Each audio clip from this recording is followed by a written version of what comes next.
My name is Olivia, and I never thought I'd be the type of person who would end up divorced before 30. I had it all planned out. Career, marriage, house in the suburbs, maybe kids someday.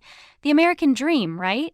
Well, life had other plans, and those plans included my husband Mark sleeping with his coworker. It wasn't just a one-time thing either. No, it was a 6-month affair that I only discovered when I borrowed his laptop to order takeout because mine was charging. One new email notification, that's all it took. Can't wait to see you tonight from someone named Jessica, with details about a hotel room. My whole world collapsed in an instant. When I confronted him, Mark didn't even have the decency to deny it. He just sat there on our couch, the same couch we'd picked out together on our 3rd anniversary, and admitted everything, said he felt trapped and needed something exciting, as if our 5 years of marriage had been some kind of prison sentence.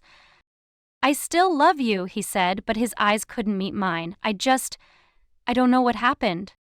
I knew exactly what happened. He wanted the comfort and stability of a wife at home while enjoying the thrill of someone new. He wanted everything without consequences. I want a divorce, I said, my voice surprisingly steady despite feeling like I was breaking apart inside. The process was brutal, dividing up our life piece by piece. The furniture, the wedding gifts, the vacation photos we'd never look at again, our friends awkwardly choosing sides or trying not to choose at all. But nothing, absolutely nothing, was as painful as the battle over Cooper. Cooper was our 3-year-old golden retriever. We'd gotten him as a puppy when we first moved into our house, a fluffy little ball of energy that chewed up all our shoes and made us laugh until we cried. I'd been the one who researched breeds, who got up for the 2 a.m. potty breaks, who took him to training classes and vet appointments. Mark loved Cooper, of course, but in the casual way someone loves a pet that's primarily cared for by someone else. So when Mark said he wanted Cooper in the divorce, I was blindsided. "You're getting the house," he said, as if that was a fair trade. "I need something from our life together." "You're the one who cheated," I reminded him, my voice shaking with anger. "You don't get to destroy our marriage and then take my dog."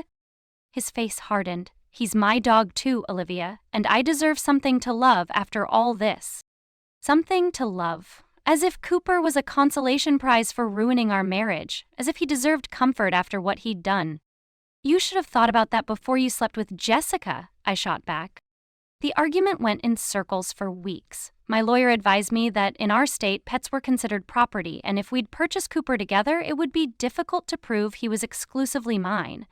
I could fight it, spend thousands more in legal fees, but there was no guarantee I'd win.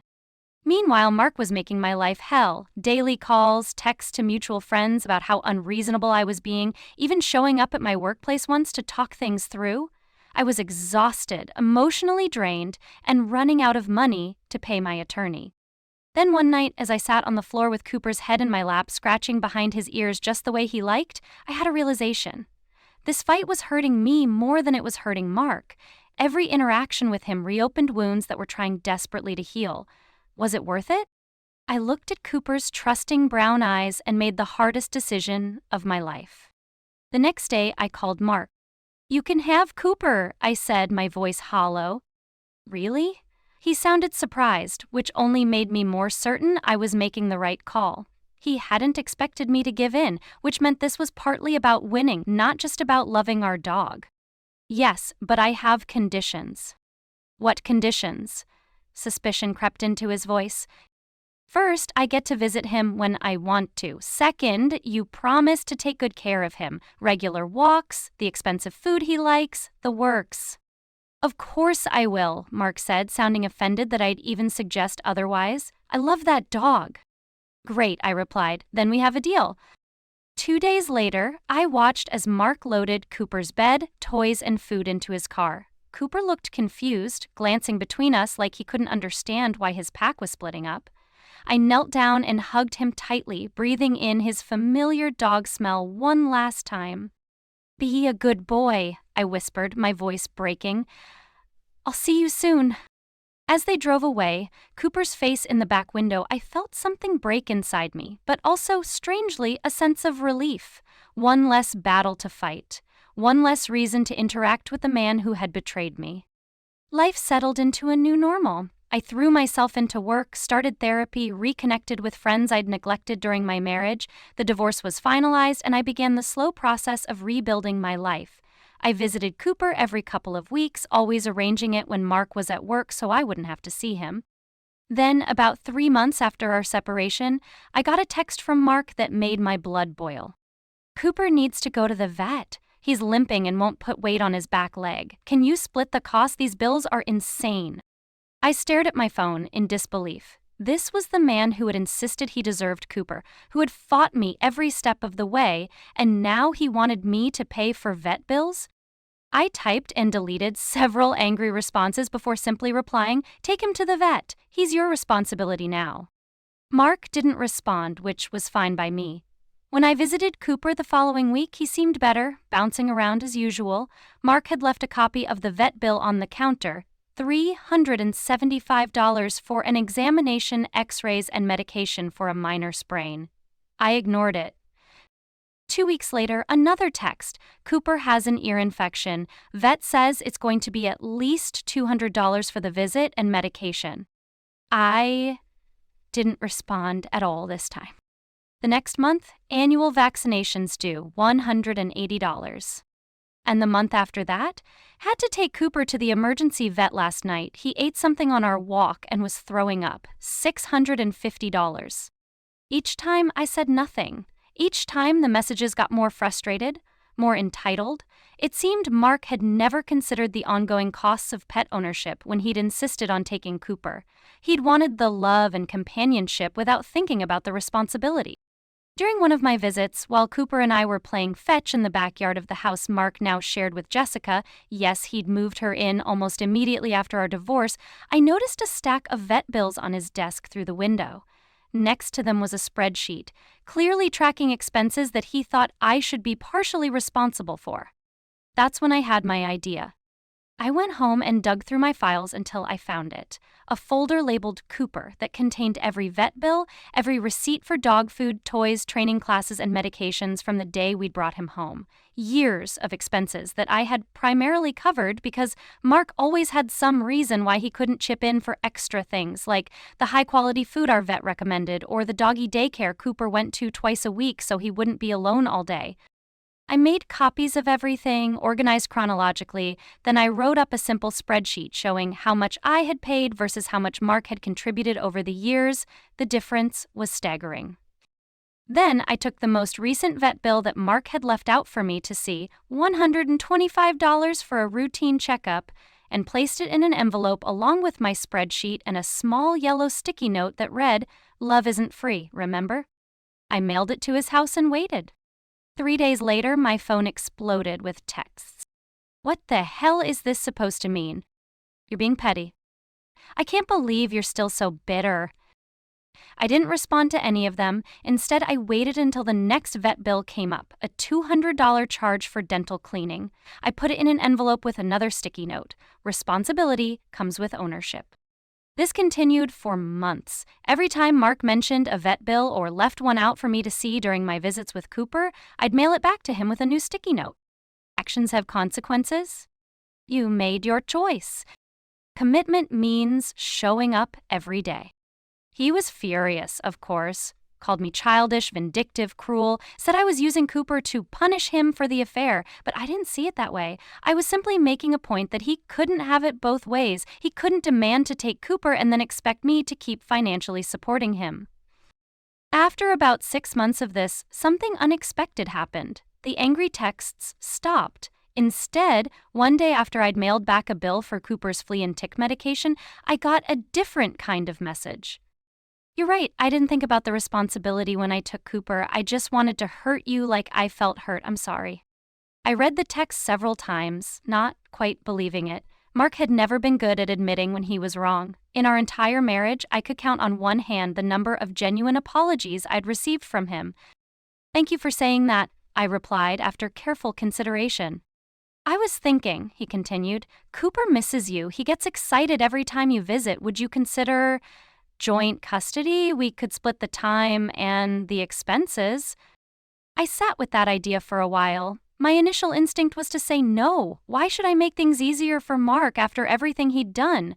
But then I thought about Cooper, about how confusing all this must be for him, and about how much I missed having him in my daily life. "I'll think about it," I finally replied. The next week when I visited, Mark was there, which was unusual. He looked nervous, hands stuffed in his pockets as he let me in. "I've been keeping track of all Cooper's expenses," he said, gesturing to a binder on the coffee table. "Food, vet bills, everything. I thought if we're going to discuss sharing him, you should see that I'm taking good care of him." I flipped through the binder, surprised by how meticulous it was. Receipts, notes about Cooper's diet, exercise, even a journal tracking his mood and behavior. It was more organization than Mark had ever shown during our marriage. "This is thorough," I admitted. "I'm trying," he said simply. "I know I messed up. With us, with the affair, with how I handled Cooper. I was selfish. And I'm trying to be better." As if on cue, Cooper bounded into the room, his whole body wiggling with joy at seeing both of us in the same place again. He couldn't decide who to greet first, running back and forth between us, tail wagging frantically. "He's happier when you're around," Mark said quietly. I looked at my ex-husband, really looked at him for the first time in nearly a year. He seemed different, humbler, more thoughtful. The affair had blown up in his face. I'd heard through mutual friends that things with Jessica hadn't worked out. She'd left him after just a few months. Part of me, a small vindictive part, was glad, but another part recognized that people can change, can learn from their mistakes. I wasn't ready to forgive him for destroying our marriage, but maybe, for Cooper's sake, we could find a new way forward. "Okay," I said finally. "Let's try joint custody. 2 weeks with you, 2 weeks with me. We split all expenses evenly, and we make decisions about his care together." The relief on Mark's face was visible. "Thank you, that sounds fair."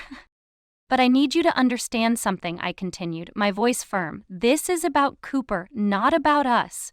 We're not friends. We're not going to act like the divorce never happened. We're co-parents to our dog, and that's it."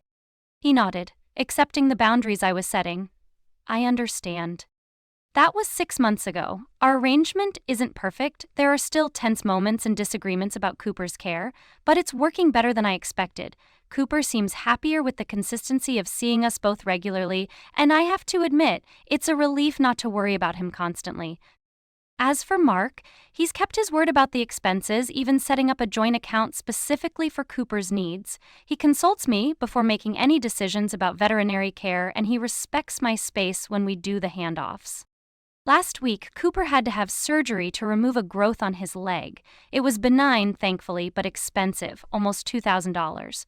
Mark texted me immediately when the vet recommended it, and we met at the clinic together to discuss options with the doctor. Afterward, as we walked to our separate cars, Mark said something that surprised me. "Thanks for teaching me that lesson about the vet bills," he said, looking embarrassed. "It wasn't just about the money. It was about understanding what it really means to care for someone else. I needed to learn that." I didn't know what to say, so I just nodded. "I know things between us can never go back to how they were," he continued, "but I hope someday you can forgive me. Not for my sake, but for yours. You deserve to be happy." As I drove home that night, Cooper sleeping peacefully in the back seat after his procedure, I realized something important. The sticky notes and return bills hadn't just been about proving a point to Mark. They had been about proving something to myself, that I could stand up for what was right, that I could set boundaries, that I was stronger than I had believed during those dark days after discovering the affair. Mark was right about one thing. Forgiveness isn't about the person who hurt you. It's about freeing yourself from carrying that pain forever. I'm not there yet, but for the first time, I can imagine a future where the mention of his name doesn't make my chest tighten with anger and hurt. For now, though, I'm focusing on building my new life. A life that includes my sweet, loving dog part of the time, and the freedom to discover who I am on my own the rest of the time. It's not the life I planned, but maybe, just maybe, it's the life I needed. And every month, when I transfer my share of Cooper's expenses into our joint account, I include a little extra for his treat fund. No sticky note required.